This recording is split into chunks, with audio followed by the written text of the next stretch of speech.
La Défense est l'un des plus grands quartiers d'affaires d'Europe. Et c'est un quartier qui est en fait fondé sur un nœud d'infrastructure de circulation qui est l'une des causes de pollution sonore les plus importantes en ville. Et c'est vraiment encerclé d'un anneau de bruit qui est le boulevard circulaire qui l'entoure et du coup qui crée de la Défense, qui fait de la Défense une sonosphère isolée de son territoire, non seulement d'un point de vue spatio-acoustique, mais aussi d'un point de vue physique.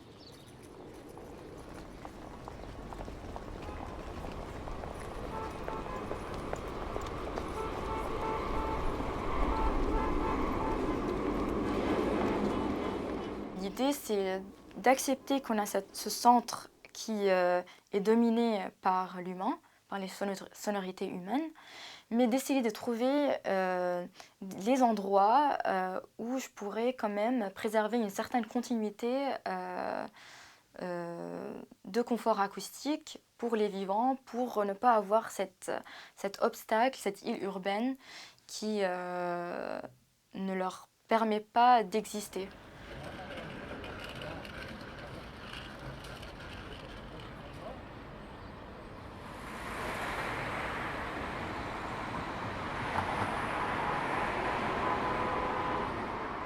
En mesurant l'amplitude des sons humains et des sons du paysage sonore, j'ai remarqué en fait que les niveaux de sonorité humaine, elles sont plus ou moins au même niveau que celles des oiseaux.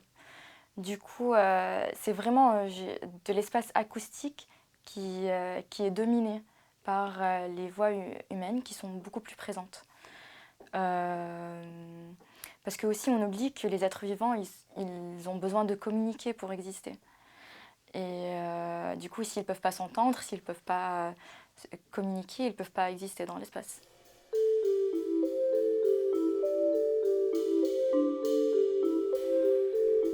En général, tous les paysagistes, quand ils travaillent le projet, on parle toujours de trames écologiques, de trames vertes, de trames bleues, etc. Et ces trames permettent de comprendre le site à différentes échelles, en continuité avec l'ensemble. Et du coup, d'avoir une image globale du projet.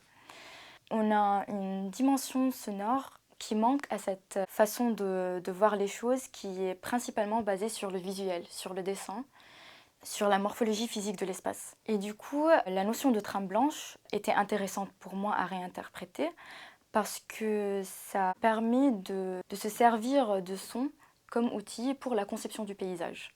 La plupart du temps, quand on parle de trame sonore ou de trame blanche, c'était pour parler de trame de silence, pour parler du traitement de la pollution sonore.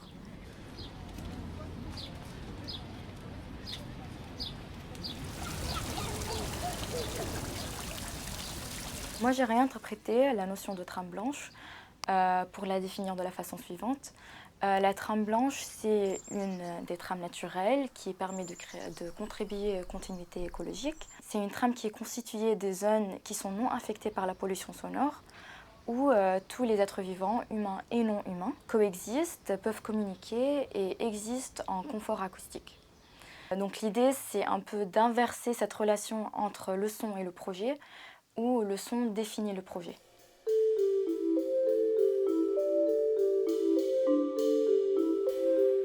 Dans le projet, en identifiant et analysant les différentes typologies d'espaces qui existent, en parallèle, j'ai déterminé le biotope sonore, l'écosystème sonore, qui en résulte de ces certaines typologies.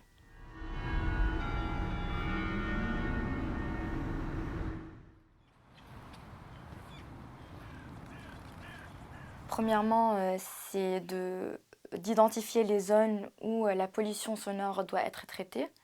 Deuxièmement, c'est de travailler cette balance entre la présence des sons naturels et les sons humains.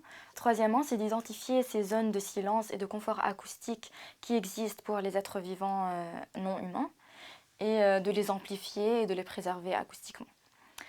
Une fois que ces notions sont définies, l'étape suivante, c'est de déterminer pratiquement comment on va faire cette atténuation, ce masquage, etc.